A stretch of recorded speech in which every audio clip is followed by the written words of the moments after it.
my screen, and you can see what's happening. I'm changing the refract amount, and it's changing the speed at which it moves, so the refraction. And you can do lots of stuff like speed, or it changes how much it affects your screen.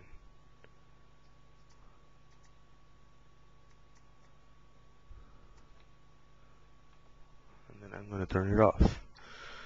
Then we have bloom. If I turn on bloom, it adds bloom to my thing. So if I go all the way up on the number of passes, it is overbloomed. Whoa! This is what I call being stoned. And you have lots of options here that you can play around with, but I'll explain those later. This is just to explain what bloom is. Color mode changes the color on top of your screen. So if I put the brightness down, you can see here that now I have a red screen or something like that. Morph is for morphing stuff on your screen. So if I let me put the brush size up really big and the fract size up as well, I can do stuff like morphing the screen around my gun and making it fatter. So right now I have a really fat gun, and then I close it, and when I move around, everything around that place where I use the morph tool, it's morphed basically. So I turn it off now, and I can still use it after, or I can go to start morphing and press clear and then do something else, like a spiral for example, and then you have, whoa. Sharpen is whatever, like if you have Photoshop or some editing program with sharpen, you can see it sharpens the screen. Simple depth of field, that's like in movies and cameras where you can blur out the farther away places or the places closer to you. So if I change stuff here, you can see it changing, I hope, because YouTube has a crappy quality. Then you have sunbeams. If I enable them, you might be able to see the sunbeams if I come here. It's not noticeable in most of the maps, but if I put it here, somewhere around here, there should be a place where you can see the sunbeams. Oh well. Apparently not. But in some maps you can see the beams going around the prop. Super depth of field, or DOF, is just an enhanced version of simple depth of field, and it really lags out my computer, so I'm not going to use it. And then in utilities, you have cleanup for user. User can clean up their own stuff, like all balloons that is spawned, or all constraints, or all stuff like that. Undo list, so if I spawn like 3 props now, you see that I have a list of the props I spawned, and then if I press Z and I'm removing them, they disappear. Admin can clean up everything, or just each one of these stuffs, but this is no longer like cleaning up all the balance spawned by the admin, but cleaning up all the balance on the map. And then we have settings. In settings you can set up the server password if you created a multiplayer game, and allow flying, no clip, which is this. So if I press V, I can now fly around and go through the map and do stuff. Then we have gravity, so if I put the gravity down and jump, whoa, I'm on the moon.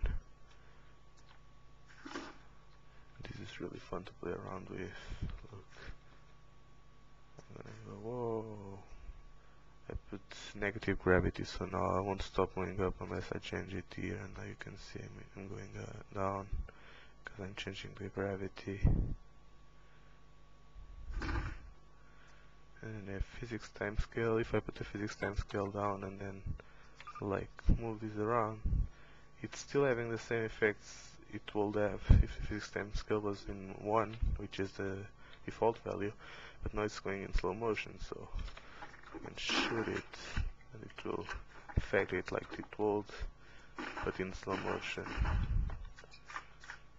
Let me put it back to 1. And then physics iterations, it's basically, I'll explain it now, you probably won't understand, but if I, well, if stuff is affected by physics in tools, for example, it might be wobbly sometimes, like if right now I have these two welded together, which I'll explain later how to do that, but right now you won't notice probably, because it's only two of them, but if there's lots of them, they will be wobbly. So in order to solve that, you have to increase the physics iterations, which I don't recommend going over 8 because it will start lagging a bit and dropping your FPS. Then in options you have player options, which you can choose your models, and you can choose your settings like location, website, email and all that stuff, screenshot quality, and show hints in game, so it will tell you how to do stuff. And in performance you have tweaks, so you can change the max tackles, which are like stuff like when you use the paint tool. I'm gonna use the paint tool right now to explain, and I paint blood on the wall. And I paint blood on the wall, and each one of these blood spatters is a tackle. So if I spawn too many, if I spawn over 2048 in this case, the first ones if I use more than 2048, they'll start disappearing, the first ones I used. And if you want more of them, you have to increase the max tackles limit. Then model LD, or level of detail, is if you want more detail on your models, you increase this up. And then you have to enable shadows and draw detail props, which you can enable or disable here.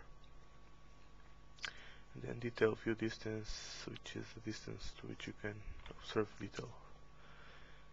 Visuals, you have fog, so if I turn on fog now, and then I do fog start, and then put it a little grayed out, you see now I have fog on my map.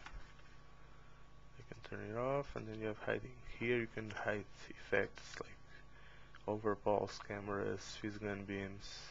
So if I turn it off, you can see the Physgun beam.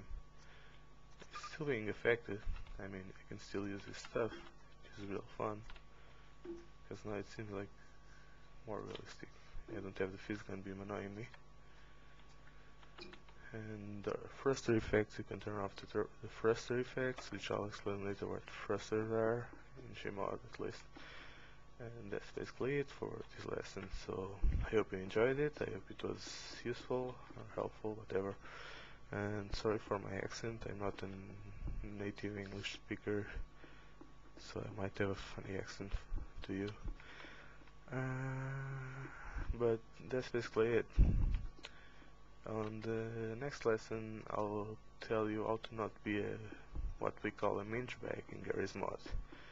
Because most people, well, some people do it just to annoy other people, but some people do it because they're not familiar with Gmod, so they think they can do everything online. In single player, it doesn't matter what you do, but in multiplayer, it will annoy some people when you do some stuff. And usually it will not only annoy some people, it will annoy a lot of people. So I'll teach you what to and what not do in multiplayer Gmod on the next episode. So that's it. Hope it was useful. See ya.